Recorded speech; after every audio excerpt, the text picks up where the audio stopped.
Gagawa lang tayo dito ngayon ng acrylic na medal. Yan. Ito yung mga acrylic na medal.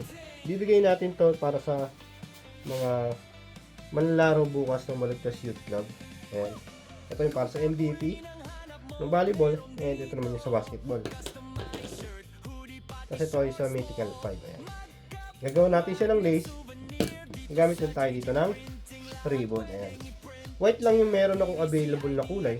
Kaya white lang yung magagamit ko. Maganda sana gamitin dito is red, blue, gold, and parang may pagka-silver. Yung sana yung mga magandang gamitin. Hindi nga lang, wala akong stock ng mga yun. Ito lang talaga yung meron ako. Kaya ito lang yung gagamitin. And naka-face mask tayo ngayon kasi itong pang ano natin, pang lace cutter natin is naglabas ng usok. Pagka kinat mo to rito, yan nasusunog, may usok. Although nahihigop ng parang exhaust niya to dito. Ayun.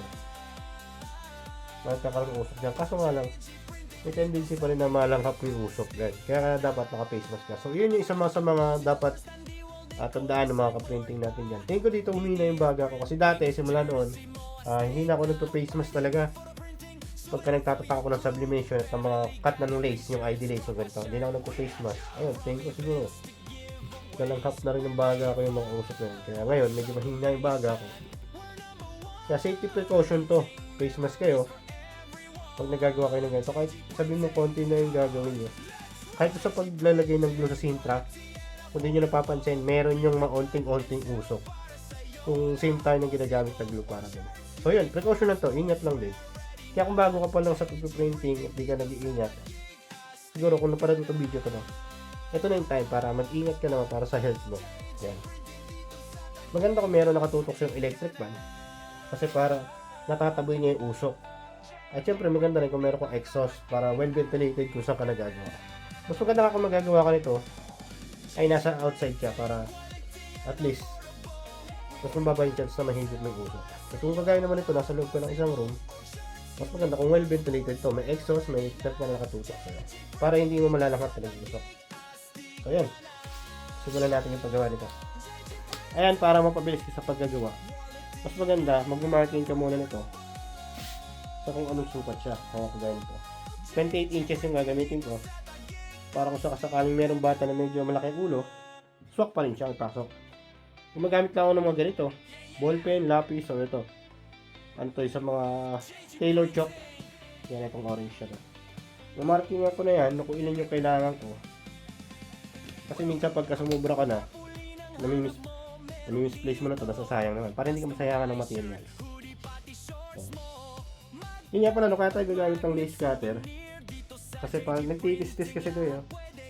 Kapag hindi sunog yung dulo nito, nagtitis-tis to.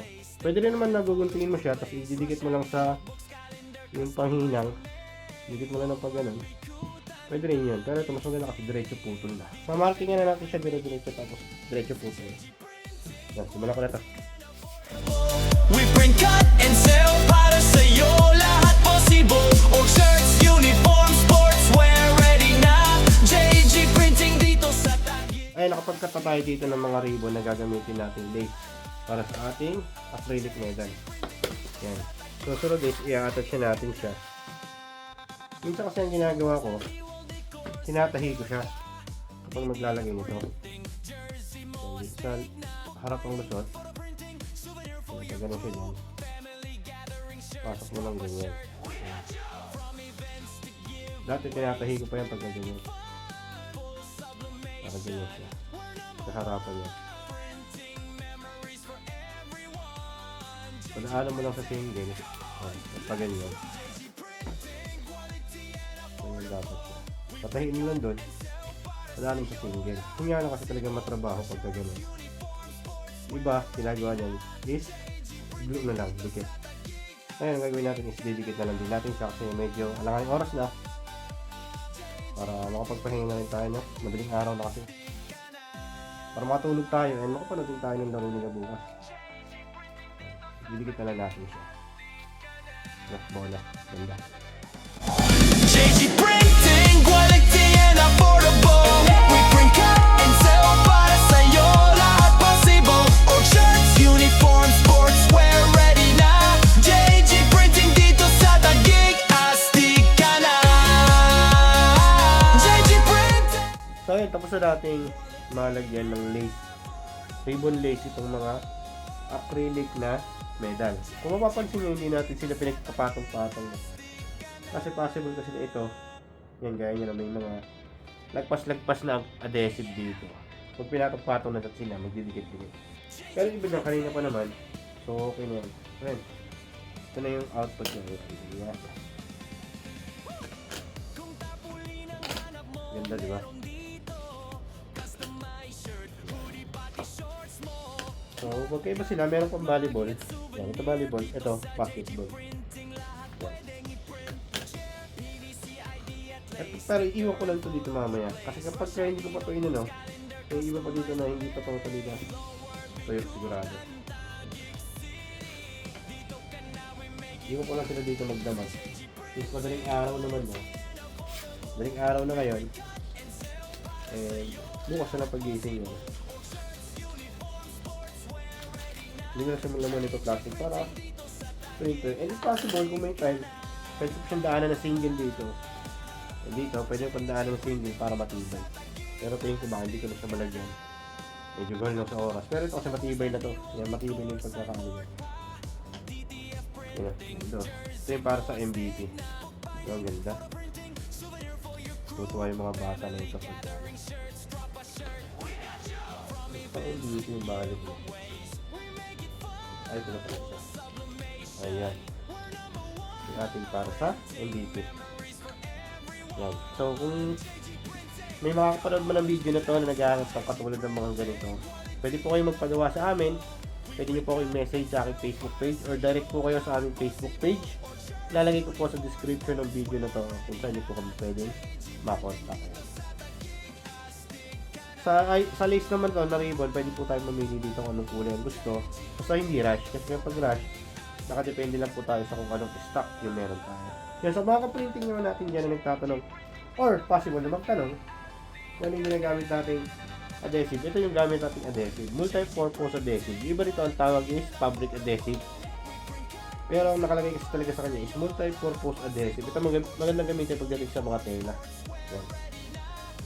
May iba nitong brand, E2700 yata yung nakalagay, parang something like that. Pero ako, since ito na talaga yung ginagamit ko, maraming peke ito. Kaya dapat, pag bibili ka, may ingat ka. Nalagay ko na rin sa description ng video na ito kung saan ko ito na-order, kasi parang hindi ka ma-islat. Marami talagang fake na to, as in. May nabili pa nga ako nito dati. Wala nang ganito, yung pinaka-pin sa dulo, yung pinaka-crayon niya. Yung iba naman, walang ganito. May takip, pero wala nito. Itong maliit na parang karayom na to, malaki ang halaga nito kasi yung parang dyan sa butas niyan, sumusundot na yun dyan. Kita mo yun, nakasundot yun dyan. Para hindi nababarahan. Pag nabarahan kasi to, kailangan mo to lighteran. Para mawala ulit yun. Pero ito the best. Ayan na. Nakatusok yan. Kaya para hindi ka ma-escape. Yan. Ito na. Tapos nakalagay naman yung ating trophy para sa mga mananalo bukas. Yun. Sa mga nangangailangan po nito, i-message nyo naman po para kung sakasali, magawan po namin. Yun. Ang saya ka rin kasing manood dito sa mga bata na to. Hindi na nanonood sa laro. Saya din kasi nakita mo masaya yung mga bata, masaya yung mga parents, sila pa yung nag-cheer. Yan, nakakabalik lang din ng memories ng nanonood tayo dati ng basketball. So kung gusto mo itong video na to, baka pwede mo naman ako i-like and i-subscribe mo na rin ako dito sa YouTube para ganahan pa tayo mag-share ng iba pa natin mga nalalaman pagdating sa printing. Yeah. From events to giveaways, we make